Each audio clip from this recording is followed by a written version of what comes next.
آواز بن کر آپ سب کے سامنے شیئر کروں اور آج کا کلام ہماری زندگی میں باعث برکت ہو۔ آج کا ٹاپک انسان کا ڈر اندھا ہے۔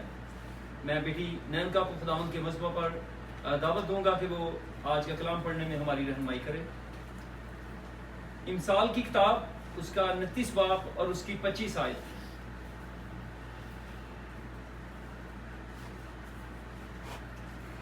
انسان کا ڈر اندھا ہے، لیکن جو کوئی خداوند پر توکل کرتا ہے محفوظ رہے گا۔ خداوند کے پاک کلام کا پڑھا اور سنا جانا ہم سب کے لیے باعث برکت ہو۔ خداوند آپ کو برکت دے بیٹی۔ میرے عزیزو، آج کا کلام انسان کا ڈر اندھا ہے، کیونکہ میرے عزیزو ہم پورا ہفتہ اسی انتظار میں رہتے ہیں۔ 6 دن کام کرتے ہیں اور 7واں دن خداوند کے کلام کے مطابق سبت کا دن ہے، اور ہم اسی انتظار میں رہتے ہیں کہ کب جمعہ ہو اور ہم خداوند کی ہیکل میں جائیں اور خداوند کے کلام کی آواز کو سنیں۔ میرے عزیزو، جیسا کہ بیٹی نے خداوند کے پاک کلام سے پڑھا ہے، انسان کا ڈر اندھا ہے، لیکن جو کوئی خداوند پر توکل کرتا ہے محفوظ رہے گا۔ میرے عزیزو، جو کوئی، یہاں پر خدا کے کلام میں یہ نہیں لکھا کہ خداوند کا خادم ہی یا کوئی ایلڈر یا کوئی پاسٹر یا کوئی مبشر یا کوئی ایونجلسٹ ہی خدا سے یا خدا میں رابطے میں رہے گا یا خدا کی محبت میں محفوظ رہے گا۔ یہاں پر خداوند کا کلام کہتا ہے کہ جو کوئی بھی، کیونکہ انسان کا جو ڈر ہے وہ ہمیں مشکلات میں ڈال دیتا ہے، کیونکہ خداوند کا کلام آج انسان کے ڈر کے بارے میں ہمیں بتانے کی کوشش کر رہا ہے کہ انسان کا ڈر کیا ہے۔ جو کوئی خداوند پر توکل کرتا ہے محفوظ رہے گا۔ میرے عزیزو، اگر ہم اپنے خداوند پر توکل رکھیں گے تو ہمیں تمام پریشانیوں سے رہائی ملے گی، ہمیں تمام پریشانیوں سے مکتی ملے گی، ہمیں تمام بیماریوں سے رہائی ملے گی۔ جب تک ہم اپنے خداوند پر توکل نہیں کریں گے ہمیں ان سب باتوں سے چھٹکارا نہیں مل سکتا۔ اگر ہمیں خداوند خدا سے توکل رکھنا ہے، خداوند خدا پر بھروسہ رکھنا ہے، تو پھر ہمیں خداوند خدا پر بھروسہ رکھنا چاہیے اور خداوند خدا کی ان برکتوں سے ہمیں نوازنا، اور یعنی کہ خداوند ہمیں نوازتا ہے۔ میرے عزیزو، جو کوئی اس کلام کے مطابق اپنی زندگی بسر کرتا ہے وہ ہمیشہ خداوند میں محفوظ رہتا ہے۔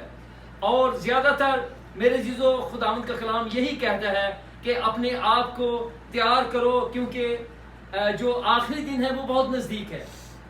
اور جب آخری دن نزدیک آتے ہیں تو خداوند کے کلام کے مطابق کہ قوم پر قوم چڑھائی کرے گی۔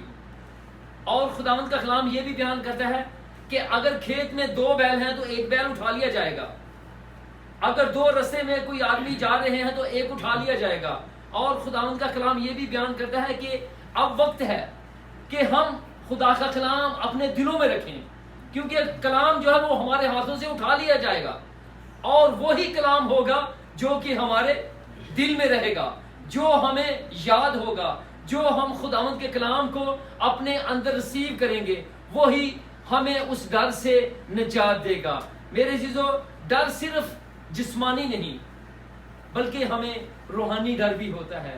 میں نے بہت سے پاسٹر دیکھے ہیں جن کو یہ خداوند نے اختیار دیا ہے کہ وہ بدروحوں کو نکالتے ہیں، لیکن جب بدروحیں ان پر اٹیک کرتی ہیں تو وقتی طور پر وہ بھی ڈر جاتے ہیں۔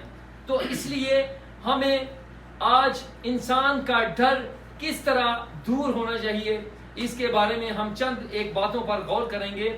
لوگوں کی رائے سے ڈرنا۔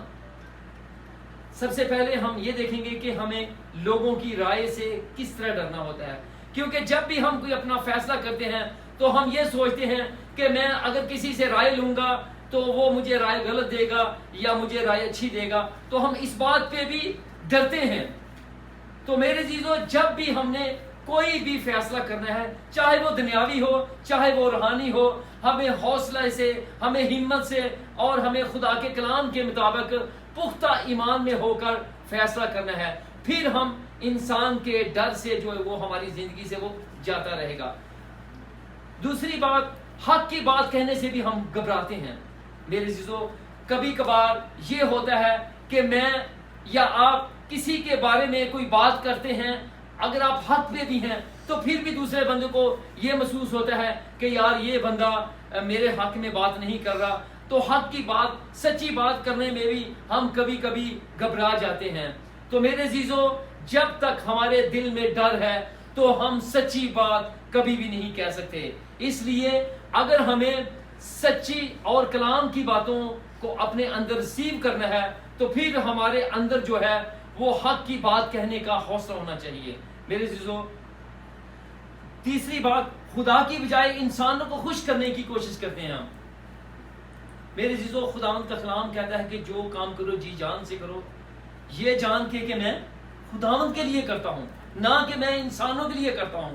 میرے عزیزو، جو کوئی اس طرح کی نوعیت رکھتا ہے یا اس طرح کا کوئی خدا کا خادم ہے یا کوئی مبشر ہے جو کہ یہ سمجھتا ہے کہ آج اگر میں رانا بھائی کو دعا پہ موقع نہیں دوں گا تو رانا بھائی مجھ سے ناراض ہو جائیں گے، میرے عزیزو، ہم میں یہ باتیں نہیں ہونی چاہیے۔ یہ خدا کا شکر ہے اور یہ آپ اپنے آپ کو خوش نصیب سمجھیں، اور یہ خداوند کا فضل ہوتا ہے اس پر کہ جس کو خداوند اپنے مذبح پر بلاتا ہے۔ میرے عزیزو، میں کبھی کبھار یہ سوچتا ہوں کہ ہم کبھی یعنی کوئی بھی فیصلہ کرتے ہیں۔ آج جبکہ میں کلام تیار کر رہا تھا تو میں نے جو مرکزی آیت تھی، میں نے مرکزی آیت جو ہے وہ سسٹر ریا کے نام لکھی ہوئی تھی۔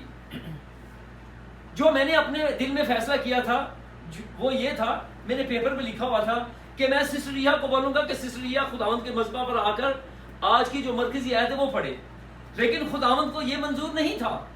خداوند کو بیٹی نینکا کی شکر گزاری کی ضرورت تھی، کیونکہ بیٹی نینکا خداوند کے مذبح پر آ کر خداوند کے کلام کو بیان کرے۔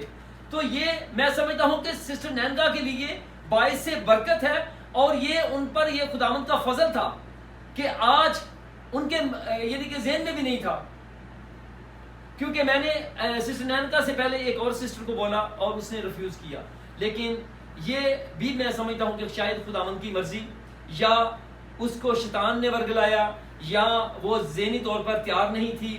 اس بات پہ بھی میں یعنی کہ سسٹر کو کبھی بھی میں نہیں کہوں گا کہ سسٹر جی آپ نے انکار کیوں کیا ہے، لیکن میں یہ سمجھتا ہوں کہ جو ہمارے بہن بھائی اردو پڑھ سکتے ہیں، میرے خیال میں اگر ان کو پہلے نہ بھی بولا جائے تو ان کے لیے 2 آیت یا 1 آیت پڑھنا یہ کوئی مشکل بات نہیں ہے۔ تو ہم اپنے ٹاپک کی بجائے یعنی کہ طرف آتے ہیں۔ میرے عزیزو، کبھی کبھار لوگ اپنے دوستوں یا اپنے رشتہ داروں کو خوش کرنے کی کوشش کرتے ہیں، حالانکہ میں نے بہت سے خادم ایسے دیکھے ہیں جو کہ وہ بھی اپنے آپ کو یعنی کہ اونچا کرنے کی بجائے اپنی کلیسیا کے چند ایسے ممبر ہوتے ہیں جن کی زیادہ چاپلوسی کرتے ہیں، لیکن ایسا نہیں ہونا چاہیے۔ ہماری نظر میں سب ایک ہیں، سب ایکول ہیں، اور جب تک ہم سب کو ایک نظر سے نہیں دیکھیں گے ہم کبھی بھی خدا میں ترقی نہیں پا سکتے۔ میرے عزیزو، وقت اس بات کا یعنی کہ گواہی دیتا ہے کہ اگر ہم خداوند کی منادی کرتے ہیں یا اگر ہم خداوند کے کلام کو آگے لے کے جانا ہے تو پھر ہمارے لیے سب ایک جیسے ہیں۔ مخالفت یا تنقید کے خوف میں ایمان پر قائم نہ رہنا، کیونکہ ہماری کلیسیا میں اکثر یا بہت سی کلیسیا میں اکثر ایسا ہوتا ہے کہ مخالفین بہت ہوتے ہیں، تنقید کرنے والے بہت ہوتے ہیں۔ جب تک ہمارے اندر یہ روح ہے تو میرے عزیزو ہم کبھی بھی ترقی نہیں کر سکتے، کیونکہ خداوند جب خدمت کرتے تھے تو خداوند کے بھی بہت مخالفین تھے، فقی اور فریسی، کہ یہ اگر خدمت کرتا ہے تو کس اختیار سے کرتا ہے۔ اگر خداوند کوئی معجزہ کرتا تھا تو اس کے منہ پہ آ کے بولتے تھے کہ اس کو اختیار یہ کس نے دیا ہے۔ اسی طرح ہم دنیاوی زندگی میں جب ہم اپنے چرچ میں یا کوئی بھی ہم کوئی فیصلہ کرتے ہیں تو بہت سے ایسے ہمارے محسن، ایسے ہمارے یعنی کہ دوست ہوتے ہیں جو ہماری مخالفت کرتے ہیں یا ہمیں تنقید کا نشانہ بناتے ہیں کہ یہ بات اس طرح نہیں، اس طرح ہونی چاہیے۔ تو جب تک ہمارے اندر مخالفت کی روح ہے، تنقید کی روح ہے، تو اس وقت تک ہمارے دل میں خوف ہوگا اور ہم اپنے ایمان پر قائم بالکل نہیں رہ سکتے۔ اس لیے جب تک ہم اپنے دل سے خوف کو